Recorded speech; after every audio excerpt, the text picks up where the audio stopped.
Selamat pagi, Assalamualaikum warahmatullahi wabarakatuh. Semangat pagi. Saudara, hari ini kita akan membahas tentang partai politik. Ujungnya nanti adalah tentang partai politik yang ada di Indonesia. Yang pertama kita lihat yaitu tentang sejarah bagaimana munculnya partai politik. Secara umum, dalam kajian ilmu politik, partai itu muncul atau lahir di Eropa yang tumbuh bersamaan dengan gagasan bahwa partisipasi rakyat itu merupakan faktor yang harus diperhitungkan. Mengapa dikatakan sebagai faktor yang harus diperhitungkan? Karena adalah bahwa sebelumnya pemerintahan yang muncul itu rata-rata bersifat totaliter. Nah, pada saat kekuasaan yang sifatnya totaliter itu mulai tumbang, maka partisipasi rakyat ini yang dimunculkan. Nah, demikian juga yang terjadi di belahan dunia yang lain. Nah, sekarang kita coba lihat tentang definisi atau pengertian partai politik. Ada banyak definisi yang disampaikan para ahli. Kita ambil contoh yang disampaikan oleh Friedrich di sini, bahwa partai politik adalah sekelompok manusia yang terorganisir secara stabil dengan tujuan merebut dan mempertahankan penguasaan terhadap pemerintahan bagi pimpinan partainya, dan berdasarkan penguasaan ini memberikan kemanfaatan bagi anggotanya yang bersifat ideal dan material. Jadi saudara, yang namanya partai politik itu didirikan orientasinya adalah dalam rangka penguasaan, ya, penguasaan pemerintahan, sehingga dengan menguasai pemerintahan nanti diharapkan akan memberikan kemanfaatan bagi anggotanya yang bersifat ideal maupun material. Mengapa? Karena dengan menguasai posisi pemerintahan itu, partai juga bisa menjalankan garis besar visi misi semua yang digariskan di dalam partai yang bersangkutan. Nah, tentunya dalam prakteknya bisa berbeda-beda. Mengapa? Karena masalah penguasaannya mayoritas atau tidak ini juga akan menjadi istilahnya ya posisi tawar. Tentunya yang bisa memiliki penguasaan maksimal, mayoritas itu akan lebih bisa menjalankan program-program dari partai yang bersangkutan. Pendapat yang lain silakan dicoba, dibaca, dan dicermati sendiri. Sekarang kita lihat fungsi partai politik.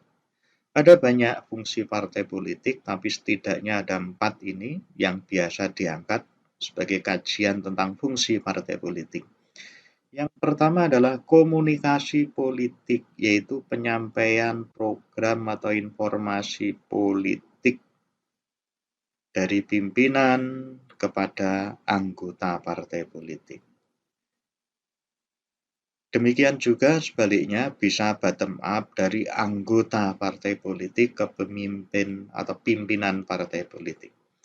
Kalau sosialisasi politik itu sebetulnya adalah penerusan ajaran dari partai ke generasi berikutnya. Jadi nilai-nilai partai apa yang tidak diteruskan pada kepemimpinan berikutnya, kepada generasi berikutnya, itu disampaikan melalui sosialisasi politik. Rekrutmen politik itu adalah pencarian kader baru dari sebuah partai politik. Bisa terbuka, bisa tertutup, partai politik punya aturan mainnya sendiri-sendiri. Sedangkan yang dimaksud dengan pengatur konflik itu adalah bagaimana partai berperan terhadap konflik yang muncul di masyarakat.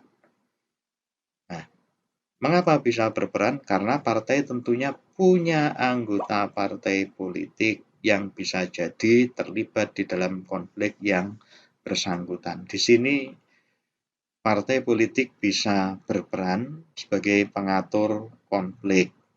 Nah, Sekarang kita lihat tentang klasifikasi. Ada yang disebut dengan sistem satu partai, dua partai, atau banyak partai atau multi partai.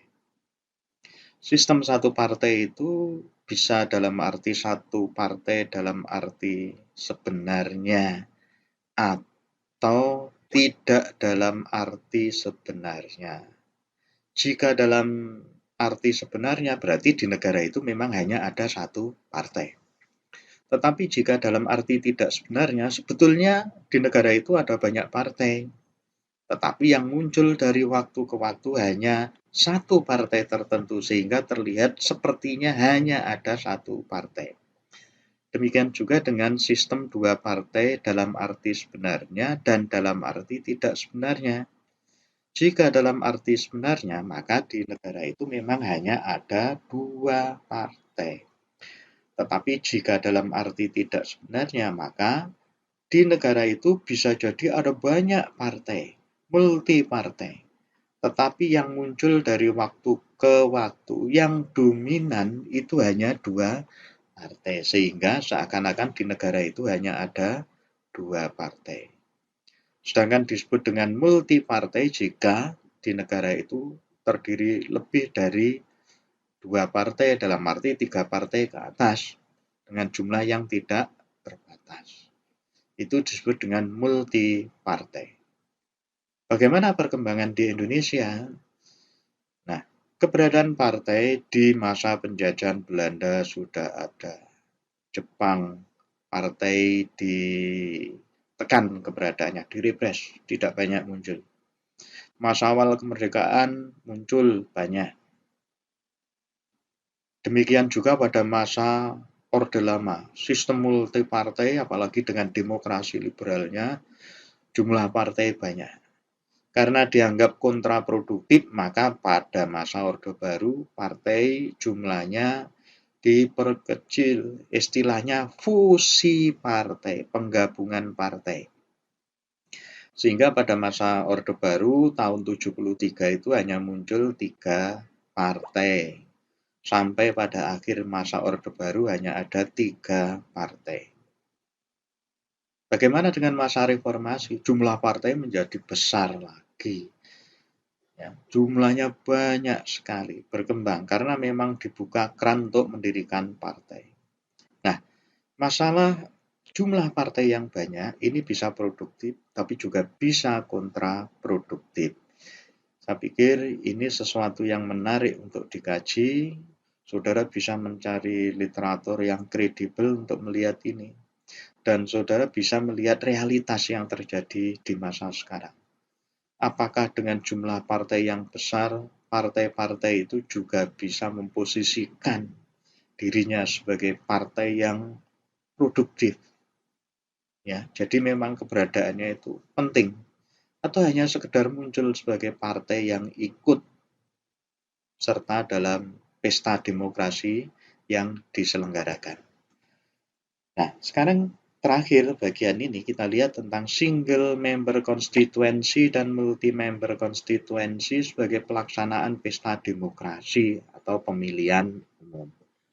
Disebut single member konstituensi, biasa kita sebut sebagai sistem distrik, artinya dalam satu daerah hanya satu calon yang dipilih. Tentunya dibagi coupling wilayah, di wilayah itu siapa yang suaranya terbanyak berarti dialah yang menjadi wakil.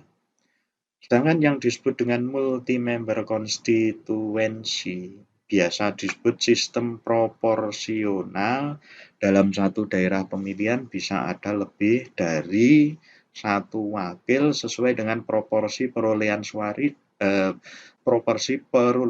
suara dari pemilu yang dilaksanakan. Semua punya plus minusnya. Mana yang lebih cocok digunakan di Indonesia? Silakan saudara bisa berpendapat, bisa mengemukakan argumen. Yang jelas untuk saat sekarang kita menggunakan multi-member konstituensi. Apakah kira-kira single member konstituensi tidak bisa dilakukan? Nah, silakan saudara dengan membaca literatur, saudara bisa membuat atau mengkonstruksi sebuah jawaban yang mungkin bisa memberi rasional mana yang lebih tepat untuk digunakan dalam pemilihan umum di Indonesia. Pengantarnya itu, saudara, silakan dibaca materi yang dilampirkan dalam kajian ini. Silakan menjawab pertanyaan yang disediakan. Saya pikir itu. Terima kasih. Selamat pagi. Assalamualaikum warahmatullahi wabarakatuh. Semangat pagi.